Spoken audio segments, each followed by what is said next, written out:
selalu rasa gitu. ठीक है, आगे मैं भी बता रहा हूँ आपके लिए दिल में सम्मान होते, आपके लिए दिल में सम्मान होते, एक बच्चों ऊपर नालों में चांद होते।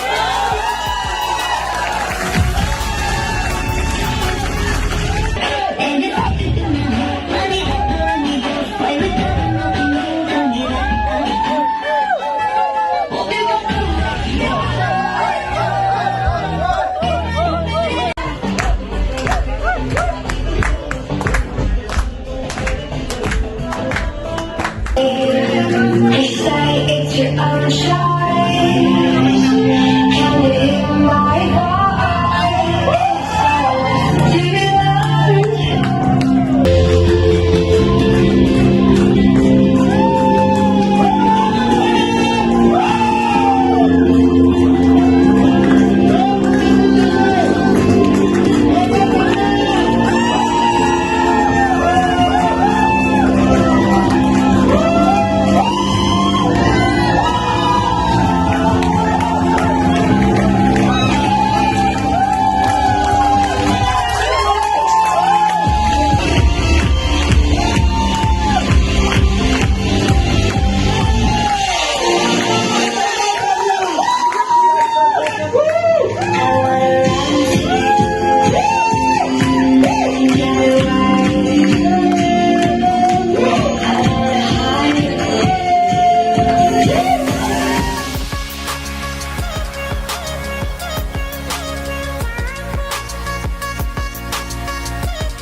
Yeah, so that was the event, guys. It was in Agra today. It was a sold out 300 packs event in India. And I was really impressed by them. And obviously, because they're there, they're not on a call today. So I'm aware that they take up a bulk of the people here on this call.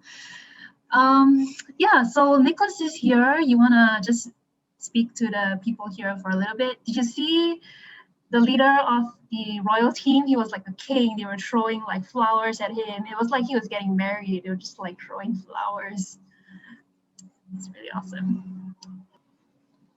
Hello. Hey Lisa, how are you? Hey, I'm great. Thanks. Yes, good evening everyone. I hope you guys are having a great weekend and a really good Sunday. Thank you so much as usual for joining the call. And yes, we are missing all of the royal team, but as we can see, they're all busy apparently dancing. I love the fact that Indians love to dance at any given moment. They obviously know how to throw a party. But it's really impressive what they're doing. Awesome to see them really dedicated and driven and focused. I think that's what they promised. They're quite clear. They want to reach for the moon, and I think they're really well on their way. Through them, we've got at least a reasonable load of people coming in already, and I think from this weekend onwards, we'll probably see a lot more joining EasyTron. I'm not sure where most of you are in the system and whether you earn from the Agra team when they come in, but one of the smart strategies, obviously, is to place a position anywhere between one of the team leaders, take a referral link from him, and then build together with them and enjoy the network that they are growing below them. And I'll kind of come to that a little bit later, but I was listening to this person, this author, talk about his book. I think it's called The New World Order, something along those lines, talking about the state of the world today and how things are. And it's obviously something that intrigues me because I really like to know what's going on around the world, and I'd like to be worldly wise because that's the nature of this job, right? We've got to know what's happening in New Caledonia and in Australia. We've got, I think we've got, if I'm not wrong, Marion on the call from Adelaide. So we've got everyone from east to west or north to south, or the globe is round, and so I can't pinpoint corners. But on our flat 2D map, all the way down to New Zealand and all the way back up to I suppose Antarctica. Short of that, we've got Canada. So we've got a fabulous range of people from different places. I can see Ken is always on the call, so that's awesome. But this author, talking about the New World Order, was talking about his home city, Connecticut, in the U.S., and he was going on about the poverty in the country, and how it's one of the richest states in the country, and yet hundreds of thousands are struggling for food, they're struggling for shelter. He talked about how they had to buy 40,000 computers or laptops, to distribute to children because during the pandemic, everyone had to study from home and no one had computers. But after buying the computers, a whole bunch of people didn't have internet connections. It was kind of a miserable story, and he concluded by saying that a lot of it was because obviously a poor government, and from that stemmed the fact that there was a disparity between rich and poor, and all this money that's being printed and thrown into the economy doesn't reach the middle class, doesn't reach the poorer people, and ends up always with the rich, ends up with the top 1%, all those with assets, all those with big deals with banks that allow them to trade in equities and so forth. So the money doesn't flow down, and as a result, the poor remain poor, or the poor get poorer, and it's all around miserable. And so he figured the solution to all of this was, to try to make sure your kids have a good education, and that will at least give them a chance to get a good job and to fare well in this world. And I thought it felt a little bit myopic, for someone talking about the New World Order to just think about his city and then just the US at large, forgetting that there is a greater world around. And in this greater world, you've got countries which struggle in the same way. You've got really poor governments, which means the poor aren't looked after, and opportunities are not given to them. I'm not talking about socialism or anything along those lines, but at least a good education system that can go around, where people can fend for themselves, or at least come out and invent and build new businesses, new economies, and chase new ideas. So you've got lots of countries that fare differently.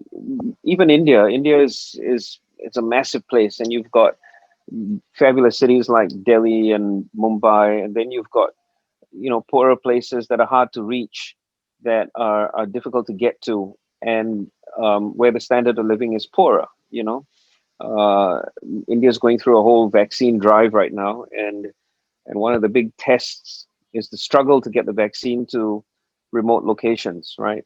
Even for frontline workers, you're talking about thousands of kilometers of travel trying to keep the vaccine in minus 70 degrees Fahrenheit, and that's really, really difficult, right?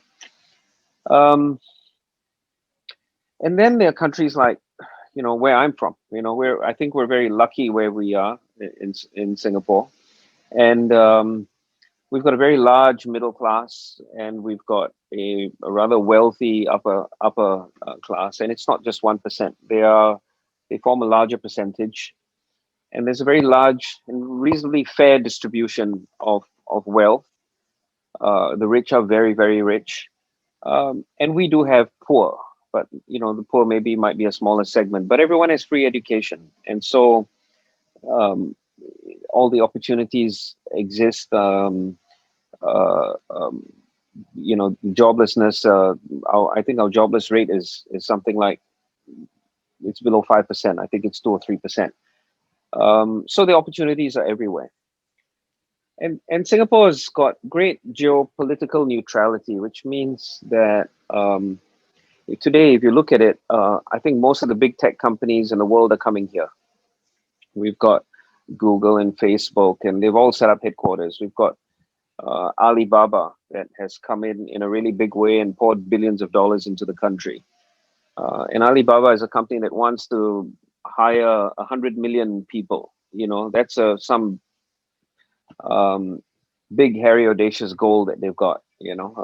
That's their BHAG, and they use Singapore as a base. ByteDance, I think, is one of the biggest tech companies today as well, and they own TikTok, and they've set up Singapore as headquarters. So lots of opportunities coming here, but it's primarily because of the Cold War between US and China. So Singapore has ended up as a great middle ground, and a great, I think, location because of the quality of the citizens and the education system here and the friendly business environment. And I wanted to talk about this difference between the perception of this author looking at the entire world, but his entire world is just his city. It's just Connecticut. And that's all he can think about. And everything he does within that city, because that's his life, right? Everything revolves around that. And my point that I wanted to bring up is the fact that all of you on this call, every single one of you, really are quite different, in the sense that we're all networkers. And so as networkers, we have a job. And we do this. Some have done it. I see Ansel here on the call, and Ansel, I believe, has done this for close to 30 years. I'd say 25 years to 35 years, right? And it's a living, and it's something that you use to put bread on the table and feed your families. We've talked a lot about many of the businesses that we worked on that have failed over the years because, we get into this because there's a bigger promise, right? The promise is always that you can make lots of money, and the people coming in can also make a lot of money, and all you got to do is, sign up 2 people, and then you sit back, and then, voila, everything is fantastic. But that isn't the truth, right? We know this, for a company to be paying out, whether it's a 20% a month promise or whatever the case is, it becomes unsustainable, and they all end up closing shop. If you remember, we've had a big business that wanted to compete and took a lot of our members away. I mean, I don't know how they're doing. I haven't heard much. But all the hoorah and the fanfares all amounted to nothing, right? It's just poof, because the reality is you've got to work. I was talking to my brother today. He's actually a lawyer with Herbalife. He's been with them for over a decade, and he's just a lawyer. But he vets everything, right? The sales script. He attends all the calls with all leaders. He listens to how they speak to ensure that Herbalife doesn't break the rules. And what's happened, if you remember, there was this attack by Dan Ackerman, right? And that has fizzled out, right, when he tried to call Herbalife a scam. But now that it's fizzled out and Herbalife is a legitimate entity, they have doubled down on whatever their leaders and their marketers and their members are doing. And 2 things, right? First is, don't make empty promises. Don't careful about what you're saying. ensure that you're not breaking the law. Whatever you're doing, you try to run a legit business, understand the business that you're with, and then ensure that you are careful with what you say, right? With the promises that you make. That's kind of one angle, but again, that's just the legal side of it. But the other side was, stop with all the hurrah and the razzmatazz and that sort of thing, and be serious about what you're doing, because this really is a career, which really means, it's not about getting 100 people and hoping 1,000 people join below you, and you throw out invites via Telegram and on Facebook and hope random people join you. It isn't the right way to grow the business. The right way to grow the business is to ensure you've got a quality team, which means you stick with that team. So you ensure that they don't talk nonsense. You ensure they understand fully what the product is, how to sell it, what exactly they're doing, how committed they're going to be. And you keep this core team as tightly as you can, which means every single one of them has to have your phone number. When they ring you, you answer the phone. Your job is to help every single one of them. Make sure they know what's going on. Make sure you answer their questions, you handle any of their weaknesses, but you're on top of them and you're with them consistently. That's important. If you don't do this, they slip away, they lose interest, or they sell the wrong way, they mislead other people. So you've got to ensure that you keep a tight hold on this core group and ensure that same culture expands down as they continue to grow. If we look at EasyTron, the only way EasyTron can make all of us millionaires is if everybody upgrades, right? We all know this. And it's not about casting the net so wide that we're trying to fill up 88,000 people. That's awesome if we could, but we can't. That's in reality not possible. I did meet some people who say they've got networks of 200,000 people. That would have been great if they had brought in 90,000 at a time. Everyone would have been millionaires, right? Including us. But it doesn't work that way, correct? So what we do is we've got to organically ensure that we've got growth with adequate depth with each of these members. That's kind of what we have to do. And people who are weak, people who aren't interested, drop them, right? I mean, what is the point? They're never going to be useful. Obviously, you keep that relationship, and they may not work here, they may work later on.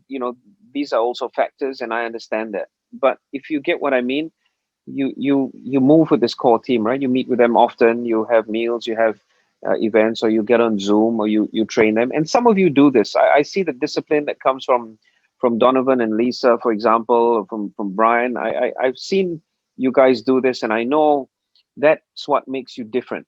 That's what's going to make you successful, together with the team that you're working with. But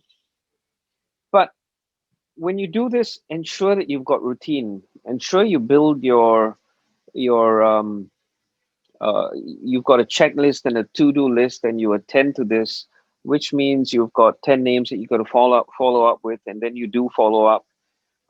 You reach out to the people that have joined, you welcome them, all the different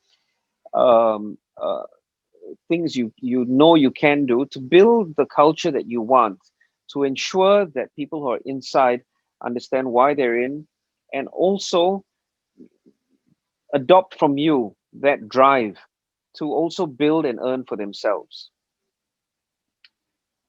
But the overarching theme of what I wanted to say, starting with this author and his version of, I hate people who do air quotation marks, but I really have to do this in this instance, and his story about the New World Order in his small little city. The difference with all of you is that, looking at the call now and where everyone is from, we're from all around the world. And that's the unique aspect of our business. We don't just have our city, we don't just have our town. We really can reach across borders in a way few other companies, few other jobs and businesses can. And so the world is your stage, that's your oyster, and that's where all your opportunities lie. It isn't just immediately surrounding you, it's really, there is no limit. And that's kind of the message I wanted to bring to all of you, which is take the job seriously, um, understand the business, and connect with the team that you want to build, and ensure it's a strong team. Start with yourself, and then start with two, three people that have the same rigor, the same attitude, the same drive, and from there, I think you've got a better business. Whether it's with EasyTron, whether it's with anything else, we all have a unique opportunity being networkers, and it's something you should be proud about. It's something you should take really, really seriously. Um, and and believe you me, none of this is going to come from a lazy plan that promises you money that's going to fall from the sky. Because in all those instances, they end up failing and they end up, uh, looking really miserable in the end. And all of you are left hanging, right? Because when they close, you, what do you say to the people that you brought in? What do you say to the team that you've cultivated? So that's kind of what I wanted to say. Um, just to add to that, keep a global vision. Keep abreast of what's going on around the world. Right now, we're in the middle of COVID, and I think it's still not looking good. Right, we know the vaccine is rolled out, and I think Israel is the only country that expects to have 75% of their population vaccinated in maybe another 2 or 3 months. I mean, that's some record. Now, the difference, however, is that at the rate of rollout now, um, India and the US, um, there are a few other places, I forget which, are expected to reach 75%, whether it's herd immunity via vaccination, only in the next 10 years. At the current pace, it will be 10 years. In Who's doing it? China is doing it at 1 million people per day, and it will still take 7 years. 1 million people a month, and it'll still take 7 years. So this is a very, very slow journey, and which really means we're expecting the whole world to recover. Um, this is again, this is a moving number because it changes every single day as governments ramp up, as supplies change, as supplies fail. Um, when the system breaks down or when they enhance delivery and dispatch and setting up greater centers. So this, with all those moving numbers in mind, the expected time to get everyone vaccinated, at least a large enough number, it's going to be 7 years before world travel can happen again for all of us. I think you're looking at about another, I think another 2 or 3 years. 2023 is when they're expecting us to be able to travel, which means as much as I want to visit, Donovan right now, I can't maybe for another 2 years, even if I get vaccinated, right? So this is, we're in a really strange situation. Many countries have gone back into additional lockdowns. Some countries are in their fourth lockdown. Europe is still struggling. The US is, despite Biden's promises, it's an uphill battle. India is always going to have a tough time, but again, Indians seem to be more resistant than others. So I see all of them walking around without masks, and they're all doing reasonably well. But it's a very tough period. So we're stuck with Zoom. We're stuck with trying to learn how to build an online business. But you've got to do it in the same way you've adopted cryptocurrency right now, and you've learned to deal with Tron. Um, I've got I've got someone who's been struggling with their leaders who don't know how to download BTC, and they don't know how to get Tron or TRX, and they can't open and a Tron Pocket wallet and so forth. That's tough. I mean, if you can't jump over this hurdle and get into technology today, you're going to limit yourselves. If you can only deal in the city around you and talk to people face to face, then you're missing this opportunity. Remember, this is meant to be a global business, so you've got to keep abreast on what's going on around the world. You've got to get better with tech. You've got to use all the resources that you can, and it's all at your fingertips. Google and learn. And if you can't, then jump onto one of these online courses and figure out how to use Facebook effectively, how to run better ads, how to reach out to people. There are lots of social media apps that are really good. uh, Clubhouse is a good example. Telegram obviously has its uses. So these are, we've got Facebook group obviously, and Facebook groups that you guys have all set up yourselves. And if you manage this well, you can get to 10,000 members quite easily. I'm not saying 10,000 who will subscribe, but at least 10,000 as an audience that you can speak to and train and get and cultivate. And I think if you kind of keep all these things in mind, and work towards global growth, um, it will make a huge difference for yourselves. Again, it doesn't. I'm not confining any of this to EasyTron. It can be for any business that you're building in the network space. The world is your oyster, and you should try to harvest as much as you can. Um, Using all of the advanced technology available to us today. So that was my message for today. This week is Chinese New Year for many of us here in Asia, or at least in this part of the world, in Singapore and in China, in Vietnam, and Taiwan, Hong Kong. It's a big event. Like Diwali is a big event, and I think the greatest human migration is usually around this time, and that's 1 billion people in China moving across the country. And I don't know if that's happening right now. I'm sure a lot of it is muted with COVID the way it is. But it would mean that there's a good chance I may not be on the call next week. I will be on the call the week after. However, Lisa might be on the call. I think she's scheduled to be on she's got a small little giveaway. She wants, it's Chinese New Year. We've got to give away red packets, right? We give red packets for good luck. So she would like to distribute some good luck to members. So there is a reward for being on the call next Sunday.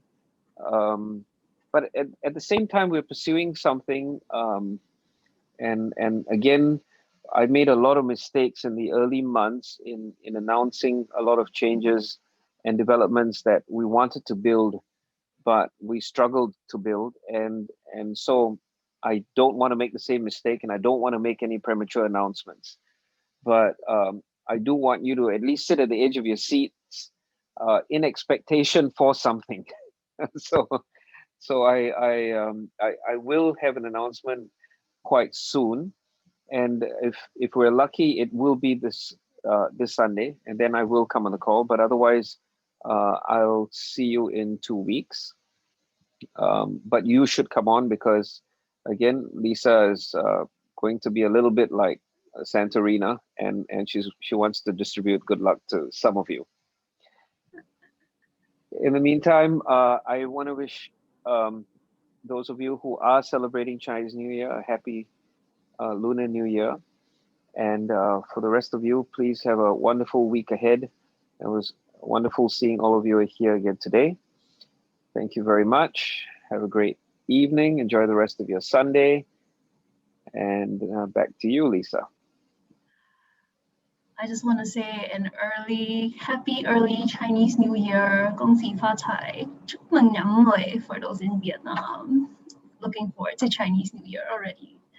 Okay, guys, gonna have a giveaway next week. So see you guys, and I'll see you on the call. Same time, same place. Take care. Have a wonderful evening. Good night. Bye.